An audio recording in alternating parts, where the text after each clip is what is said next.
The area where hats were successfully produced later becomes the small and medium enterprise area of Taiwan.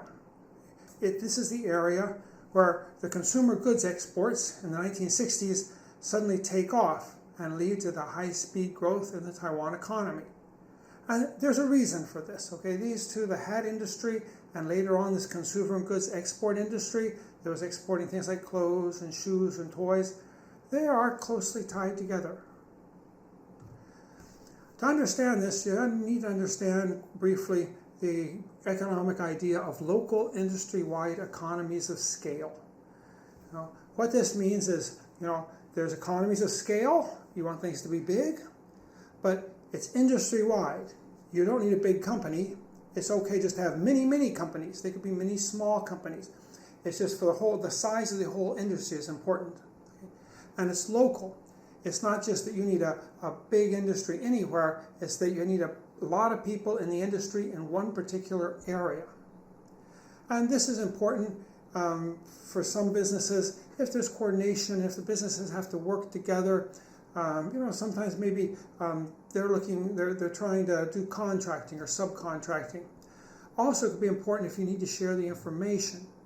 A good example of this would be Wall Street in the United States, the financial world. Very few people, at least up until recently, that were interested in doing high finance, would move away from Wall Street, because you needed to be there where other people were. You get the information really quick. If you get the information just a few minutes late, actually nowadays you get it just a few fractions of a second late, you lose money. So you need to be right there where the action is, where you can talk to people and figure out what's going on very quickly. So that's one example. Another example would be Hollywood. Hollywood, everybody clumps together. If the Hollywood people were spread out, so that locally you didn't have many actors or many producers or many directors in any one particular place, it would be very hard for them to coordinate and make movies. With Hollywood, you get all these people in one area. Now, if there's some producer who wants to produce a movie, he can find a director. There's a lot of directors there. They can recruit actors because the actors are all right there. If you can also follow what the other theaters are, what the other movie companies are doing, and what's selling with selling well in the market. Similarly, Silicon Valley. This is in the Bay Area, kind of south of San Francisco. This green area. That's where an awful lot of the electronics industry of the United States is located, and they tend to clump together. That way, if you're an engineer and you want to switch jobs, and engineers often do switch jobs, they don't have to, every time they switch job, run to another city. They know a lot of people there. They network, and if one of the companies is starting to close down, it's not doing so well, the engineer knows a lot of people. He can find another job. If you're running one of these companies, you've got a big pool of engineers you can draw from. And often these companies do need to work together or something. One person is making components for another company. That's very good that they're right in the same place and they can talk. Now, in the electronics industry, it's you can survive other places. And there are examples of electronics firms that don't locate in Silicon Valley. But it seems like for many firms, Silicon Valley is definitely the cheapest place to be, even though that's an area with very high property prices. It's a very expensive standard of living there. For the hat industry, probably the closest parallel would be the garment district. I think the garment district was important in the United States, maybe up until, I think up in World War II, maybe it was starting to fade, but I think it was still important then. The garment district is where most of the women's clothes was made during many periods of U.S. history. This garment district, it's in not just New York City. You don't want to just locate in New York City. It's in Manhattan, and you don't just locate in Manhattan. The garments district is just one particular part of Manhattan. And you say, why do you locate here? This is going to be a place where workers are expensive, because rent's expensive. And it seems like you could find cheaper places to make clothes. Some people tried to do this, but even people that just moved kind of upstate New York, they usually failed because in the clothing industry, it was a fashion industry. You had to keep up with the newest fashions. You had to know what was popular. Okay, keep your eye on demand. And so all these suppliers would get together and they could exchange information. Also, it was very easy if you wanted to expand your information. There were many seamstresses that would go there. And so there was often many workers you could choose from. And workers would go there because there was many employers. And if they knew if they had trouble with one employer maybe going bankrupt, they could always find another employer. The same sort of thing happens in Great Britain. Okay, in Great Britain, in London, there was 2 districts. One district made most of the men's clothes for Great Britain. The other made most of the women's clothes.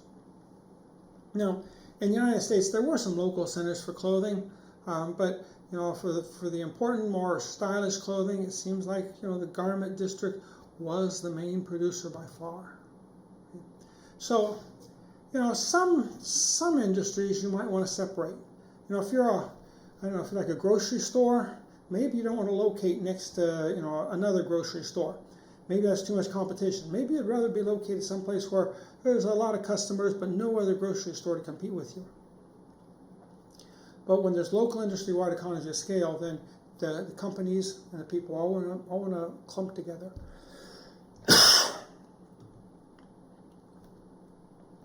In Taiwan, weaving began, at where the mouth of the Dajia River was, okay, between Taichung and Miaoli. But as the industry grew for making hats, they needed more and more people. It spread, but it gradually spread out along the Taiwan coast. Okay, from the north, it reached as far as Hsinchu city. In the south, probably reached about as far as Lugang. Okay. By the 1930s, it was starting to move somewhat inland. Okay, but it seemed like it was originally mainly something that the Minnan women would do, who lived on the coast. Okay, inland was Hakka women. Hakka women seemed to be more likely to be working outside. Okay. This area, probably female wages were higher than most areas of the island. If you moved out, you should have been able to find cheaper female workers. Some people did try to move out, but the problem is information is really important. You need to know, what the orders are that are coming in. If you're not there, you'll learn about this information too late. Subcontracting is very important. If you do get a big order, it's bigger than you can handle, you got to find somebody else to help. Okay, if you're located out away from everybody else, you're going to have a hard time finding people to help. And when other people need help, they're going to find people close to them. They're not going to find you if you're located way out there in some other place. Another problem is that employment was so unstable in Taiwan, with the companies always opening and closing and opening and closing. Okay, workers, if they had just had the choice of one employer, suppose one employer moves out to some other location, they probably wouldn't have bothered to learn this skill because they'd know this employer, he could easily be shut down in a year or two. Okay, so why should I learn this skill? If you had a dozen employers, maybe you're more likely to learn this skill. And then if you have trouble with one employer, you can move to another employer. Okay? So I think that's probably also important. There were attempts to move out of the area. They usually failed. Okay? Go up here. This is the line I've drawn here down from Lugang in the south to Hsinchu in the north. That's where most of the production was. And then up here in the north, they tried some people tried to get away from this area. There was attempts in Taipei City, Keelung City, Yilan, all of them wanting to try to make hats. Okay, they would look over, they saw what was happening, particularly in Miaoli, Taichung. They would say, let's try it here. Okay. But these all failed. Okay, what was more successful was when you gradually started moving out from the coast, maybe more inland. And so they do gradually move inland somewhat in Taichung, okay, and in some places in Miaoli. But usually moving out wasn't a good strategy. One exception, down in Beiman, in Tainan area. Okay, some people moved down there. They survived. They seem to have done okay. And I don't know enough about this case to know exactly why they succeeded where others failed. So it is possible sometimes to do things differently than other people, but it's not easy. Now I say, the hat industry, that's where the heartland of the small and medium enterprise businesses that are going to dominate in Taiwan's consumer exports, that's where they begin. Okay? And yes, when we get into the late 1960s, 1970s, it seems like it's around especially around the Taichung area, that you get most of the companies forming. Okay? And you see them, kind of all in the middle of Taiwan. Okay? Why is this? Okay? Well, one thing is that these areas had women that were used to working in factories or working at home, putting out industry, making manufactures, okay, and making manufactures for foreign market. One of the things you sometimes hear, which is wrong, some people will refer to the Taiwan hats and say this was a traditional handicraft. But as I'm telling you, it was done by hand usually, but there's nothing traditional about it. Okay, they made these hats to meet foreign demand. They didn't usually wear the hats in Taiwan. Okay, if there was some that didn't pass inspection, maybe they would come back to Taiwan and people would wear them, but that's not why they were produced. Okay, so they have a bunch of business people in this area that have already had experience producing for the foreign markets. They've had their sellers up there in Japan and made links with the Japanese. Toward the end of the 1930s, not just American buyers, but the Japanese trading companies started imposing themselves in this industry. So the Taiwanese down there had links with Japanese trading companies, and there's all these female workers that are used to doing simple manufactures, okay, for people who are doing business, exporting goods. The first shoe production in Taiwan. Now the shoe industry is one of the most important consumer exports for Taiwan, when its consumer exports take off, around the mid-1960s. Okay. The first shoe exports in Taiwan go all the way back to around 1905. And what happens then is that they're using the dajialin to make hats. Okay. Well, the Japanese decide this dajialin is a pretty nice substance. Okay. So some of the shoemakers in Japan, and these are makers of traditional Japanese shoes, the wooden clogs, the geta, okay, they want to have the tops made out of the dajialin grasses. So this becomes a sideline, particularly down in the area kind of on the Taichung Miaoli border. Okay? And they would send these wooden getas down to Taiwan. Taiwan would weave on the dajialin straps on the tops, the uppers, send them back to Japan. Okay? That's the first shoe production in Taiwan. Now in the early 1960s, or really more in the mid-1960s, I think, there was Japanese trade companies that were looking for places to produce shoes cheaper than in Japan. Japan had been producing shoes for the United States, okay? But now labor was getting more expensive. Okay? What do? Well, they come back and they reconnect with Taiwan's hat producers. They've had business with them before, and they also had business with them making shoes. Okay? So it's these old hat makers are the first people that reconnect with the international marketplace after Taiwan is opened up, and by the late 1960s, they're already sending shoes to the United States, and they begin making things like plastic shoes, more like sandals. Okay, and that's the earliest things they start making, somewhat like they did in the Japanese era with the getas. But then gradually they move on to more and more sophisticated shoe production. And it happens primarily right there in the Taichung area, okay, where much of this, where the hat production was. Now, I tie these two industries closely together, the hat industry and the post-war consumer export goods industry. And in fact, it's this hat industry that really changed my mind about how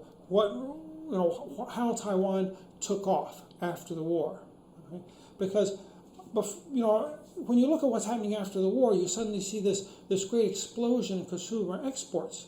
You say, well, Taiwan's doing something different now. Something must have changed in Taiwan. What changed in Taiwan? Okay?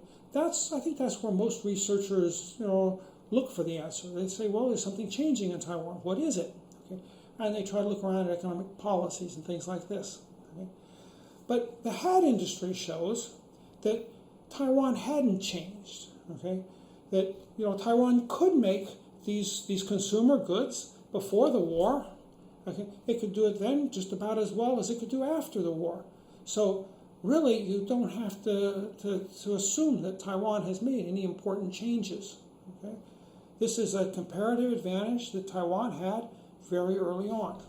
But if that's true, why is it that hats are only made in a relatively small number? Hats at the most, they're, what did I say, about 3% of Taiwan's exports? Later on, these consumer goods exports are going to be 30, 40, 50% of Taiwan's exports. They're going to get big. Okay? So why is it that hat exports were so limited? Okay. Well, one of the things I did to try to figure out what's happening here is I tried to look at the consumer goods Taiwan begins to export in the mid-1960s, the things like shoes and clothes and toys. And I tried to see, well, who was doing this before Taiwan started doing it? Who was it that was originally exporting this stuff? Well, one thing you find is before World War II, almost no one was exporting this stuff, at least in intercontinental trade. Maybe in Europe, there may have been some trade between European countries, okay?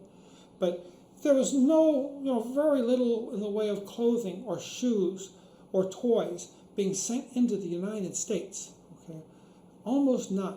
Okay? What you do see traded is textiles. And sometimes people have made mistakes here because they group clothes and textiles together. Basically, the old category is textiles and textile products. Okay?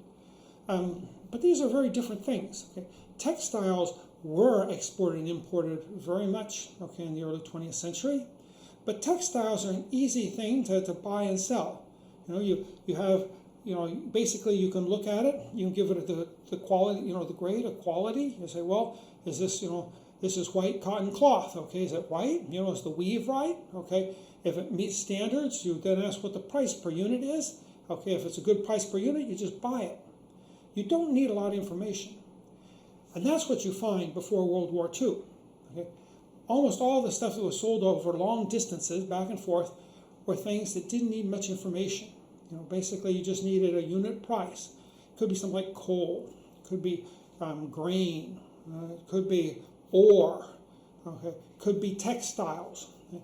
These are things you basically just need does it meet quality standards? What's the unit price? Okay, that's good enough. Okay? Clothing, that's a lot tougher, okay? Because clothing, the styles are always changing, okay? Now, before World War II, okay, how did people get around intercontinentally? Well, you might think, you cross the Pacific, you've got to use a boat or ship. Before World War II, that's really the only practical way of crossing the Pacific. In the 1930s, you start seeing some limited airlines flying between Europe and maybe Hong Kong, also between Japan to Taiwan, stopping in Okinawa and I think in Kyushu. Okay, but these are usually small planes, maybe 4-seaters. They're mainly there to maybe fly airmail or something. People don't just go back and forth by plane, so travel is very slow. Communications is also slow. You don't have any sort of intercontinental telephones. Okay? You could send a telegraph, but telegraphs are very expensive. They're kind of hard to decode, so they're not very practical for detailed messages. Probably you're going to have to write a letter, okay? But letters are sent sea mail. It'll take you a month to get it from the United States to Japan, or maybe even more than that to get it on to Taiwan. Okay? So communications and transportation is really slow, and so you can't produce these consumer goods where demand is always changing and styles are always changing. In the United States, if you were making women's clothing, you didn't even think about operating outside of the garment district. As I was telling you that some people tried to move to upstate New York where it was cheaper labor, they usually failed. they tried to move the production out to Taiwan, it would have just been a disaster. Okay, it's just they would send some clothing pattern, say what they wanted done. There would probably be maybe some misunderstanding to get overcome this misunderstanding. That might take a couple months, running there, running back. Okay. Finally, you find out that actually this isn't selling as well as I thought. I want them to stop making the clothes. That may take another month or so, okay, to get that done. And then another thing is that when we do these sort of stylish products, people like to go to trade fairs and look around and can share information this way. And when everything is based on boat travel, you can't really have trade fairs. Okay? So it just wasn't possible for a place like Taiwan to do these sort of fashion intensive products. Hats was just kind of the one crack in the door, because hats were kind of speed intensive. They did change with fashion, but they didn't change that fast. And the United States had already had a bunch of silk buyers in Japan, and the hat trade could kind of piggyback on the silk trade. So Taiwan did manage, to start producing hats, but the world just wasn't ready to expand that sort of trade to other forms of clothing and shoes and this sort of thing. Okay. Taiwan was ready and the world wasn't. Now, one way you can think about this is kind of like thinking about the oil in Saudi Arabia. Back in 1800, Saudi Arabia had lots of oil, but that didn't make them rich because there wasn't demand for oil yet. Then somebody, invents, say, the automobile, and the demand for oil, for gasoline, skyrockets. Okay, suddenly Saudi Arabia is rich. And Saudi Arabia hasn't really changed. What's changed is the international marketplace. And I think that's what this hat industry shows. Okay? Taiwan was already well on its way to becoming, kind of the export-oriented economy that it is today during the Japanese period. But transportation and communication wasn't really good enough to support, support Taiwan to the extent necessary for a really big consumer goods boom. So the boom ended at hats.